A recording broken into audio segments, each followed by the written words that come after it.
বাদশা বানান।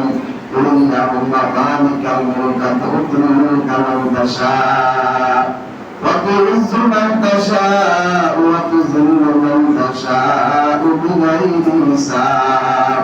আল্লাহ রাব্বুল আলামিন বাদশাকে ফকির বানান, ফকিরকে বাদশা বানান। আল্লাহ রাব্বুল আলামিন হলেন জিল্লতি দেওয়ার মালিক, সম্মান দেওয়ার মালিক হলো আল্লাহ তাআলা, অসম্মান দেওয়ার মালিক হলো আল্লাহ তাআলা। আল্লাহ রাব্বুল আলামিন যাকে ইচ্ছা করেন তাকে সম্মান দেন, যাকে ইচ্ছা করেন অপমানিত করেন। আপনি যদি আল্লাহ রাব্বুল আলামিনের হুকুম যদি আপনি পালন করেন, আল্লাহ তাআলাকে যদি মহব্বত করেন, আল্লাহ রাব্বুল আলামিনকে যদি আপনি ভালোবাসেন, আল্লাহ রাব্বুল আলামিন আপনাকে সম্মানিত করবেন।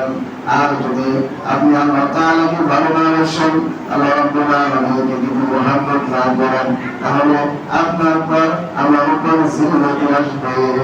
তোমাদের কাছে নামাজ দাঁড়িয়ে থাকবেন সুন্দর মুনাফিক বলে যে পোশাক বাহ্যিক আবেশে কি অনেক সুন্দর, কিন্তু তার অন্তরের ভিতর উল্টো ভর্তি। অনেক মানুষ আসে দেখবেন তাদেরকে আল্লাহ রাব্বুল আলামিন যে সমাজের ভিতর বাহ্যিক আবেশে অনেক সম্মানী, কিন্তু আল্লাহ রাব্বুল আলামিন এই সম্মানটাকে আল্লাহ রাব্বুল আলামিন জিল্লাতের উপর প্রকাশ করেন না। তাহলে সম্মান দেওয়ার মালিক কে? আল্লাহ তাআলা। আল্লাহ রাব্বুল আলামিন যাকে ইচ্ছা করেন সম্মান দেন, অনেক সম্মানে অনেক পাত্র উঠান।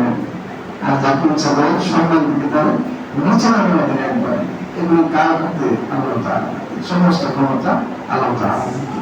তাহলে যে